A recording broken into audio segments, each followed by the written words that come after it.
Michaela, let's talk about the interviewing, the applying, working with recruiter, like that domain for somebody. Now somebody has some experience, some training in Scrum and Agile and Scrum Mastery. Now it's time for somebody to go into building the resume and their branding and their LinkedIn.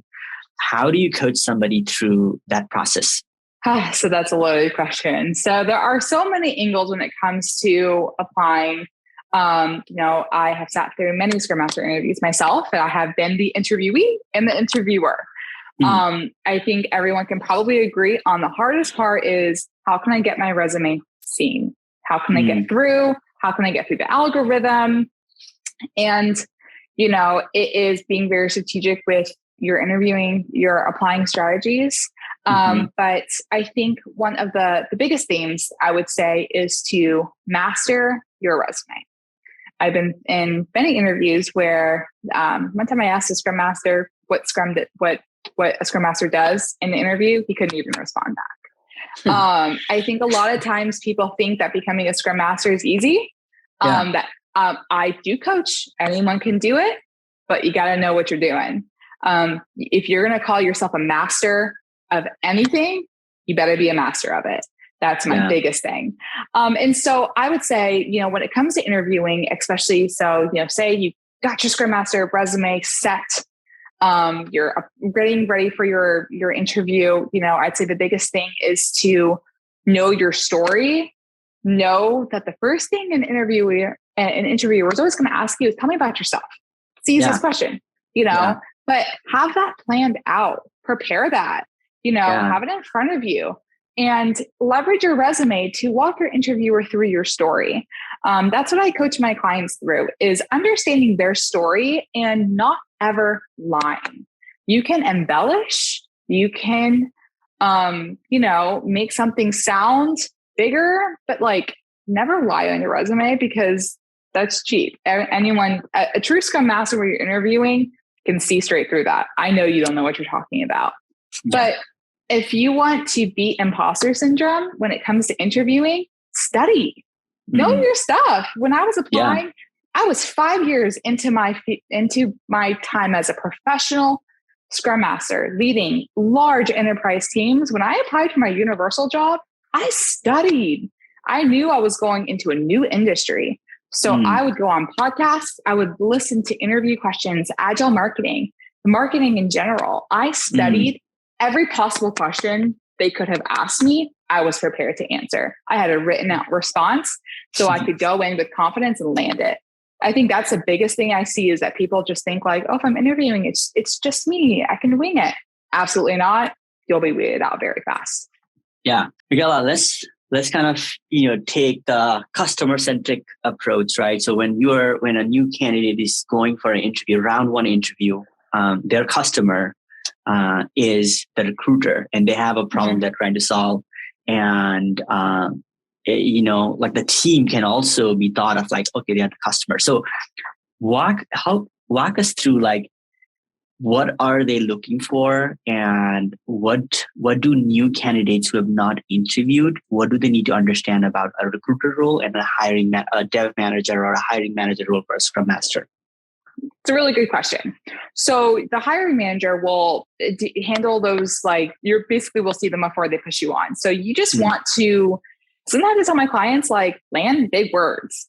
Ask them who's working the dev team. Ask them the QA questions. What are you guys building? Sometimes I used to ask the recruiters questions I knew that they didn't have answers to, because what that drives them to is to say, I don't know that, but I can connect you to the person who does. Let me schedule the interview call with the recruiter. I did that a ton. I asked questions I knew they didn't know the answer to, because I wanted to sound smart. We all want to sound smart. Yeah. So, I approach those interviews with, yes, the recruiters are important, but they're kind of there just to pre-screen you. Do you speak English? Yeah. Are you in the demographics? Can you fit the pay range? Are you able to work remote or in person? They're asking you those, generic questions prior to whenever you are sitting face-to-face with a Scrum Master, a technical lead of any sorts. That's where, you'll want to ask a Scrum Master specific questions. What platform are you using? Mm. What's your team makeup? What are you guys building? What's your sprint cadence? How are you guys reporting? Who's reporting? Who comes to your end of sprint demos? Asking those key questions that will show that you are advanced and that you have done this done this before. That's what I coach my clients to I coach them to ask those questions because a seasoned Scrum Master will say, oh, okay, she must know what she's doing, he or she, because those are actual working scenarios that you would do in any Scrum team. So those are, preparing, asking the right questions, and just making sure that you get through to that team interview, because ultimately they will say yes or no. And, I always remind my clients that be someone you want to work with.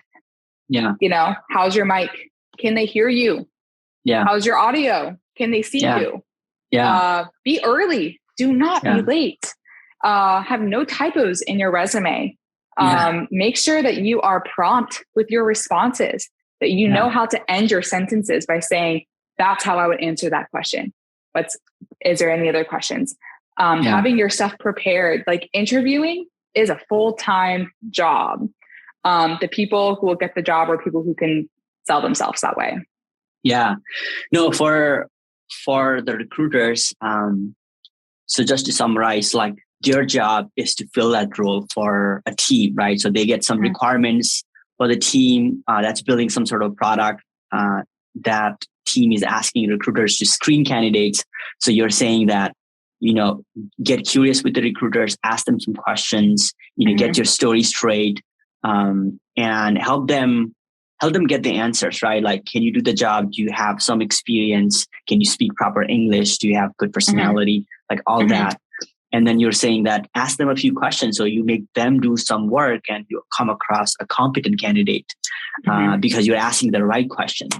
And then, so that's the thing with the recruiter. And once you go to the team, if you can paint a picture of like what kind of interviews are happening, one-on-one interviews, group interviews, who are in the interviews. So if you can give people the idea of an audience who's interviewing them, and what kind of questions do you ask as an interviewer, because you've interviewed a lot of folks at Universal. So give us that. So every company will be different, but from my experience, you're typically going to go through about 3 rounds of interviews. You're going to go, you're going to hit the HR person. They're going to say yay or nay. They're going to then push you to usually a technical lead, or sometimes another Scrum Master as well to kind of vet you. That's where I will sometimes come in and be that second interview part. So again, you want to ask kind of all the same questions. And then that third set of interview will probably be with the team.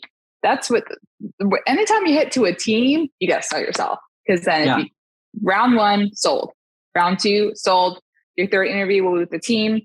Common questions that we love to ask. I always ask in an interview, why did you become a Scrum Master?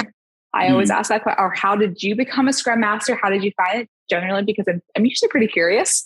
I ask them how they run their Scrum teams. What do that consist of?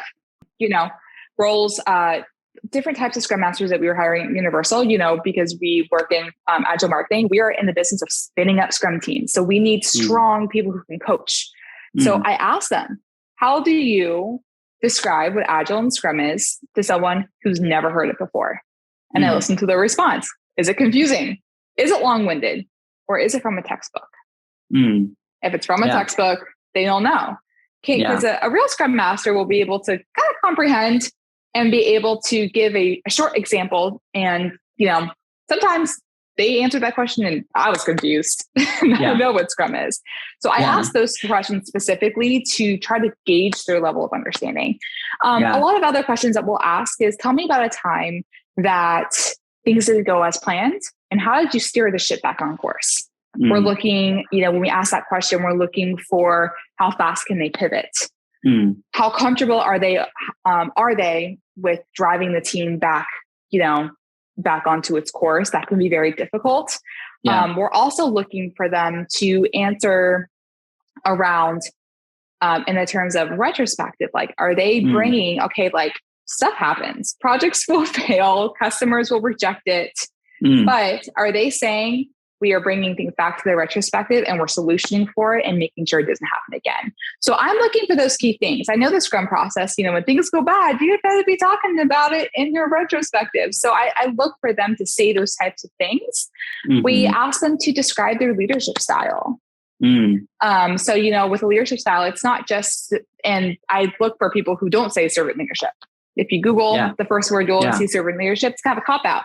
No, really, what is your leadership style?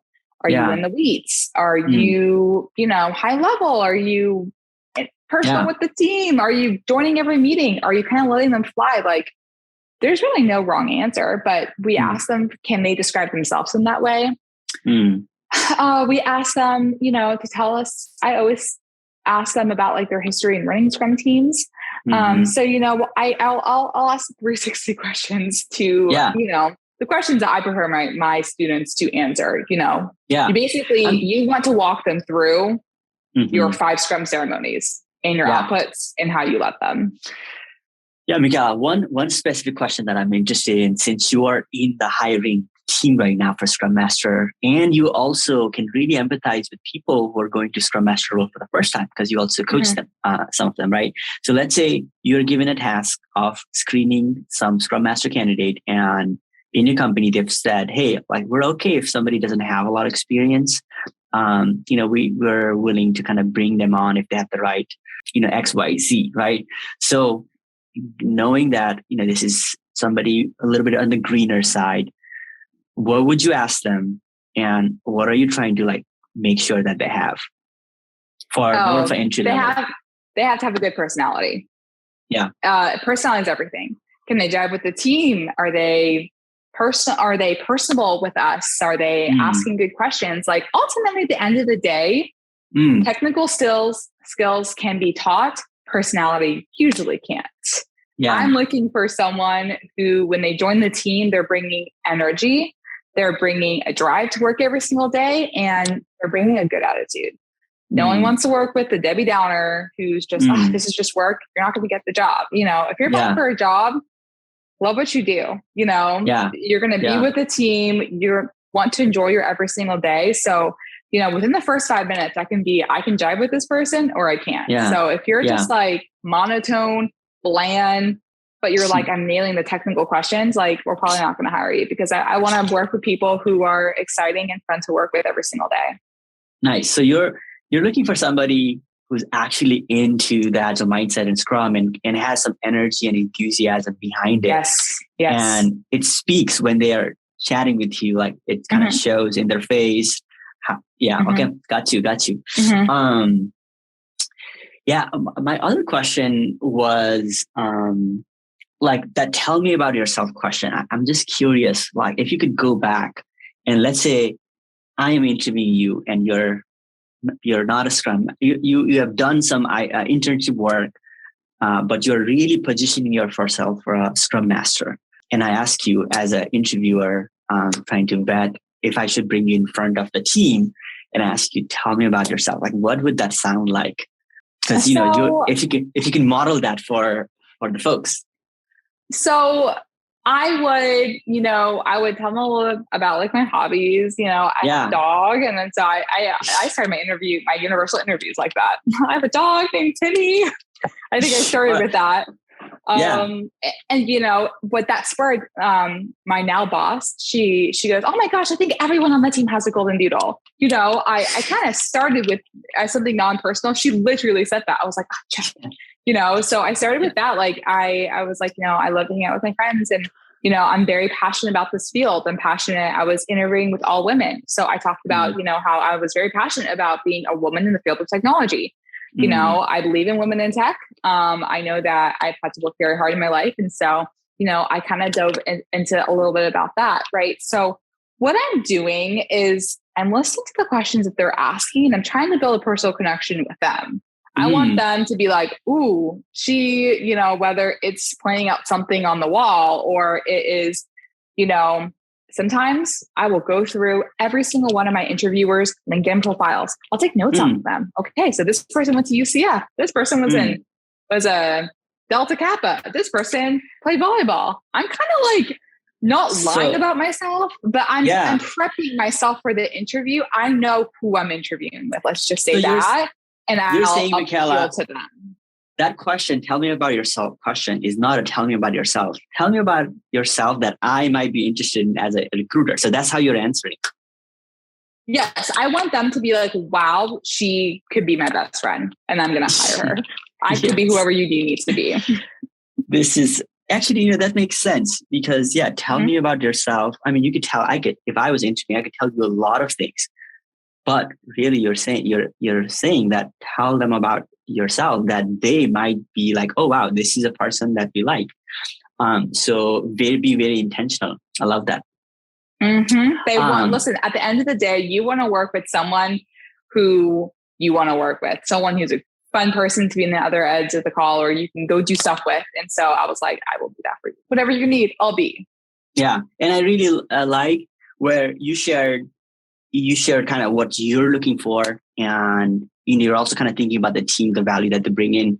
And just for the audience, not everybody is extroverted like us. Let's say if there's a little bit more introverted Scrum Master, they might be looking for something a little bit different if they're vetting. One thing I love to remind my students is that a Scrum Master is not the end all be all. There are so many non-technical roles on a tech team or in a software company that may apply to them. So I always say, like, if Scrum Master, if you're just like, I just am not that type of person. Like, I can't command a room. Like, there's business analysts who their sole job is to go out and collect and write requirements down and document it. There are so many different types of roles. If they're like, I don't want to do process, I want to do strategy or prioritization, like go look into product ownership. Like developers is just, I used to think that's all that was in a tech company until I joined a tech company. There are so many roles on a team that support the development team, that help them every single day, that are non-technical roles that anyone can explore and anyone can do. So, if you're like, I can't do that, do your research. There are a lot of, you can find a home someplace in that team by doing that research. Yeah, 100%. And Mikaela, one thing I want to, help the folks who are watching this is like, whenever we're just saying that you want to show up with energy and curiosity. It's if you're a new Scrum Master, if you want to go break into the field, right? I've worked with a lot of introverted Scrum Master. They're amazing. They have other talent. Just keep in mind is like, it really helps if you can show the passion, if you can lead and facilitate while even in the interview, right? We're not saying everybody needs to come up with a lot of energy. Not everybody has that. But it really helps if somebody's trying to like land that interview or make an impression. And for the introverts, folks who aren't high energy, for an hour, you can show up with, a little bit of smile, a little bit of hand expression, right? Showing relevant things that you're curious about or why you care about this field. Even if you're not curious, fake it. If you're having the worst day of your life, fake it till you make it. You know what I mean? Show up for your team. Like there have been many times I'll ask a question that I may not be interested in knowing the answer to, but I know that that's what they need to talk through it. I may not have any value to give, but it could help them just talk through it. You know what I mean? Yeah. So just become who your team needs you to be. Lovely. What else are aspiring Scrum Master missing to see when it comes to interviewing and landing a role and getting a job? Like what else do you see folks are missing? I see a lot of the time folks are kind of missing it varies, right? Like you need to be able to, you can get the role, but you got to keep the role, right? So I am a big advocate of never stop learning, so, just because you got it, you need to like work every single day in remembrance that there is someone ready to take your role. So if you're not showing up with your best self every single day, you will get replaced. There are thousands of people who want to take my job at Universal. I remind myself of that every single day. Someone can, I am replaceable. A lot of the times people think that when they are hired, that like they're the ish. You're never tomorrow is never promised at a job. And so I think that is the biggest mentality to know. And that sends to everything. Know your stuff. Be prepared. If you have a work phone, always have your work phone on you. Can you access all of your documents at one time? I very much hate to say, but when I'm driving into work, I will get pings from my boss for different things. I can pull over and send her everything she needs in 5 minutes because I'm organized.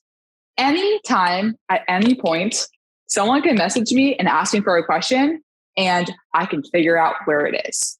So I'm always prepared for anyone to catch me off guard because I know that, my job's not promised. 1,000 people wanting your job at Universal.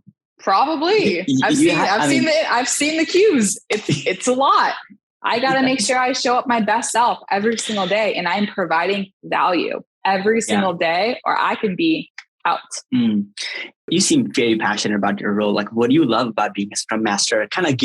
Coming from, that meeting in the cafe, saying that, hey, the next person I meet, I'm going to say I'm a technical project manager. And now you're a very successful, not just a Scrum Master, but you're also coaching and interviewing other Scrum Masters, right? Like, what do you love about this role or this track that you've taken? I love solving problems. I love looking at something and it not making sense, and I love chewing through it. I get to do that a lot in my job. I get to look at solutions and think, how can I fit this into a Scrum model? Because in marketing, nothing fits into a Scrum model. We have legal and all that stuff, So I love solutioning and thinking through things. I love a strong team environment. I love being a part of the team. I get energy from my teammates. I love being the person that people come to with questions. My natural self, I've always been a problem fixer. And so I love that as a Scrum Master, I get to do a lot of problem fixing. Bring it to me. Nice. Bring it to me. I'm kind of a control freak. All good Scrum Masters are. Don't touch my team.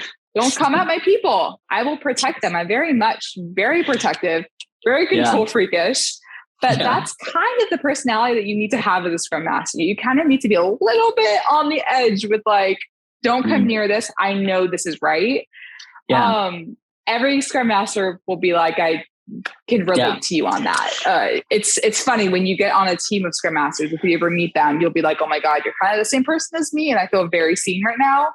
Yeah. So I think it's just identifying, what do you as a person love to do? I love to coach and teach. My passion is coaching and teaching through effective communication. I get to do that every single day. I coach and teach my team. So it's figuring out what is your passion and then chasing after that. And that's what I did. And that's why I love being a Scrum Master. Nice. Michaela, so you are in a very you're in Agile Marketing. So what is Agile Marketing and how are you using Scrum? Because this is a little bit different than traditional product development process. So give us, what is Agile Marketing? So Agile Marketing can be encompassed by a lot of different things, but I run marketing operational teams. So, there are multiple branches of marketing. There are strategic marketing. There are, new feature campaign launches. There are so many things that fall under the branch of marketing. But then there's this part of, okay, we know what we're going to do. We have the strategy. You need a team to execute it. So that is putting work onto the websites. That is putting work up into the parks. That is updating your wait time queues, your hours, your text updates, different things like that. Anything that the guest sees, that's marketing operational, right? So, within any marketing company, you could have campaign teams, that's basically just executing on the work. So a Scrum team will come at the end of that process. They're doing strategy, they're planning campaigns. Are we launching a new restaurant? That's a marketing thing. But within that, there's technology that has to go out. There's into the applications, onto the websites, in front signage and everything. Typically, a Scrum team in the world of marketing will be an execution team to get something out fast. Scrum teams are execution teams. We're never really building, testing, or doing anything, putting it on the shelf. We're usually pushing it straight out to the customer. So in my sense, being in the digital technology department, that area, so we're really focused on launching batches of work out to the customers from our marketing partners. Wow. Okay. So let's say, I mean, you shared with me there's a new park opening in Austin, right? So let's take that example. So you've got that park that's opening. There are obviously people who know about Universal. You have a product backlog items of like, okay, we need to create a campaign. The campaign, you break it down into different marketing tasks, and you have different folks working on it. So you're planning your sprint in terms of, okay, these are the different activities we need to do. And then you're reviewing that on a daily basis and removing impediments. Is that, am I thinking that correctly? It's the same thing. I say, with my moms who want to run their house like a Scrum team, right? You're just taking what's my initiative? What am I doing? Am I launching a campaign? Am I supporting a campaign? Am I launching tech website updates? What am I doing? And then we're breaking that up into projects, and then breaking that up into tasks. And then we're saying, out of these 10 tasks, 5 will go in this sprint. The next 5 will go in the next sprint. So it's really just breaking up whatever large piece of work you're doing into small, tangible pieces, iterating on it, getting it done, shipping it out. And so we approach that same methodology when it comes to the world of marketing. We are saying, what is the what, and how are we going to do it? How can we break this up? How can we deliver this fast? Doesn't work often in the world of marketing. Marketing is a tough one because there's a whole lot of compliance and stakeholder reviews and all these different things that come into that. And so it's figuring out how you make that work into your process. And ultimately, how can you keep pushing work out on time? Nice. Going back to the interviewing and working maybe in your first team, what are some words to avoid if somebody is a new Scrum Master? What have you learned, or if you can share some of those things to like not bring up, and maybe why? Okay, so my favorite thing to say, it's funny, my husband's actually a product manager, a product owner too. So he told me that rubs in the wrong way. Never say I'm here to support you. You'll see that language a lot in Scrum classes, to be like, oh, the Scrum Master supports this. It's a trigger word for people when they're on the receiving end, because when you're supporting someone, it kind of puts that person in a role of leadership, and you're like their subordinate, if that makes sense. Like an assistant will support their manager, and an intern will support their boss. So when you're saying, I'm going to support you as a Scrum Master, you're putting yourself in that lesser position, and it's devaluing you a little bit, because then the other person is like, well, do I need to give you work? Am I giving you work? And it's also showing you might not have work yourself. A Scrum Master will never be placed on a team with someone telling them what to do. You as a Scrum Master dictate what you do. You should be doing metrics. You should be building your team's instance on a platform. Like, we should know what our role is.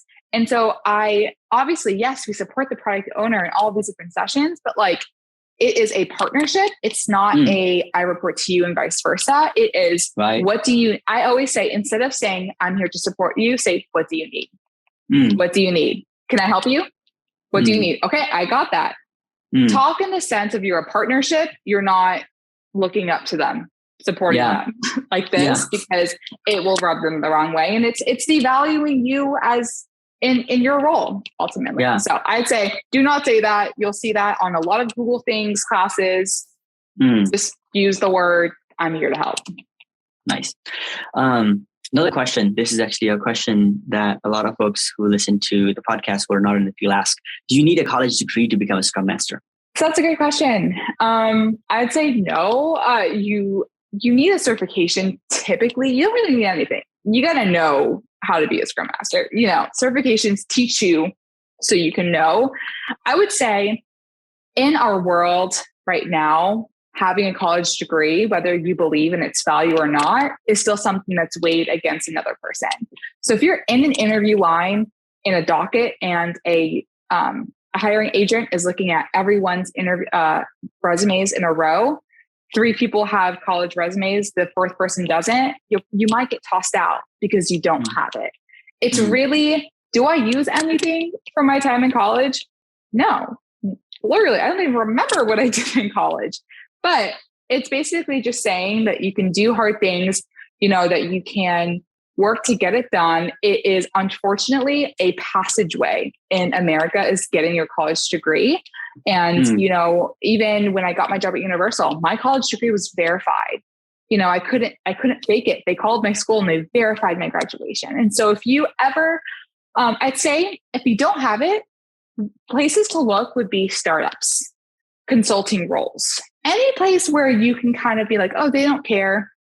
Because I know my stuff. Like if you're consulting as a Scrum Master, you won't need to give them personal information on your background. If you're on Upwork or AngelList.co and you're searching for projects, that's the route I would send someone without a college degree. Or I'd send them down the route of finding startups where, they're very lean, they're very brand new, where they don't care. Like they don't care your background. They care about can you do it? If you want to work in large corporations like Disney, Universal, big networks, they're going to want to see a college degree on your resume. And that's just kind of how like the cookie crumbles. And if you want to be competitive in that process, that will more than likely be a requirement. Yeah. So somebody doesn't have a college degree. Like you said, there are a lot of companies, these big brands, they are not quite accepting candidates without a college degree, but there's a lot of them. They actually do. There's startups, there's consulting companies.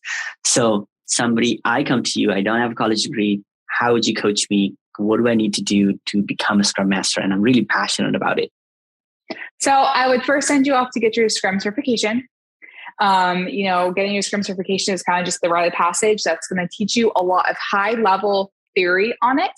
I would then send you to to find a course where you can learn practical skills, right? I think that's how we met. I was sending people to your course because I went through your curriculum and I was like, okay, they're teaching metrics. They're teaching scheduling meetings. They're teaching how to lead meetings. Those are kind of like the day-to-day things that you do as a Scrum Master. So, I would send them to a course where, they're going to have to get their theory base, understand it, but then they're also going to have to take courses on, the day-to-day tangible things, is actually how we do the work, because those are 2 very separate pieces of the theory and the doing.